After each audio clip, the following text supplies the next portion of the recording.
Hello guys, good day. Ngayon ipapakita ko sa inyo kung paano ito sagutan guys. 1/5 plus 2/3. Ito yung assignment niyo guys na pinapasagutan ko sa inyo sa comment section. So ngayon ipapakita ko sa inyo kung paano ito sagutan guys. Ito guys yung tinatawag na adding dissimilar fraction.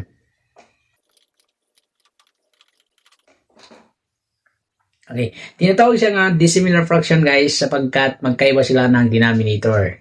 Ngayon, paano i-solve ang dissimilar fraction guys? To solve the dissimilar fraction, we need to convert it into similar fraction. Okay, so to convert it into similar fraction, we need to find the LCD of 5 and 3. So ngayon, dahil i-convert natin to into similar fraction guys, maglalagay tayo ng dalawang linya. At kukopyahin natin ang plus sign. Okay, so itong dalawang linya guys, ito yung lalagyan natin ng similar fraction. Dahil nga, i-convert natin to sa similar fraction bago natin i-solve. Okay? So, mayroon tayong dalawang linya. Ngayon, hahanapin natin ang LCD ng 5 at saka 3.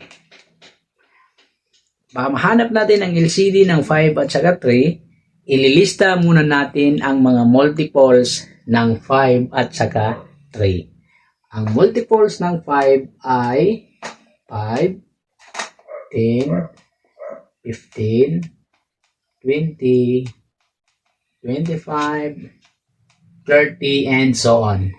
And sa 3 naman, ito ay 3, 6, 9, 12, 15, 18, 21, 24, 27, at saka 30.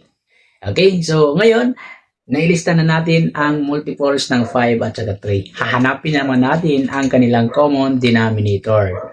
Okay, magsimula tayo sa 5. Tingnan natin kung mayroong bang 5 sa ibaba. So dahil walang 5, hindi ito common denominator. 10.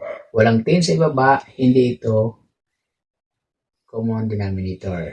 15. So, mayroong 15 sa ibaba. So, ito ay common denominator. 20. So, walang 20x. 25. Wala din 25x. 30. So, mayroong 30. Okay. So, ang common denominator guys ng 5 at saka 3, ito ay 15 at saka 30. So, dahil LCD ang hinahanap natin guys, ibig sabihin ng LCD is least common denominator. So, ang pinakamaliit na common denominator nila guys ay 15. So, itong 15 ang ating gagamitin para ilagay dito. Okay? So, i-erase na natin to guys. Pwede na natin tong. Okay, so, ngayon, mayroon na tayong denominator. Dalawang denominator. Denominator, tsaka denominator. Ang hanapin na lang natin ay ang bagong numerator dito. Okay? So, lalagyan natin ng numerator para maging similar fraction. Okay? So, para makakuha tayo ng bagong numerator, guys, i-divide natin ang 15 sa 5. So, 15 divided by 5 equals 3. Multiply 3 times 1 equals 3. Okay, next, ito naman, 15 divided by 3 equals 5. 5 times 2 equals 10. So, equals. Okay, so anong napansin niyo guys sa ating bagong fraction? Di ba naging similar fraction na siya? Pareho na ng denominator. Mayroon na tayong similar fraction. So, dahil ngayon, ang gagawin na lang natin ay directly add the numerator. So, i-add natin ang numerator. 3 plus 10 equals 13.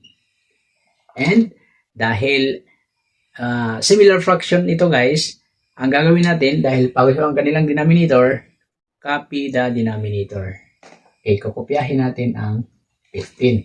So, mayroon na tayong 13 over 15. So, dahil walang ibang factor ang 13 at 15 maliban sa 1, ito na ang pinaka-lowest term guys.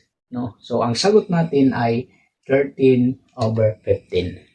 So, yun. Sana nakasunod guys. Kung mayroon kang anak na elementary pa lang, pwede mo itong ipakita sa kanya at tukuan mo na lang din guys. So yun, bye-bye!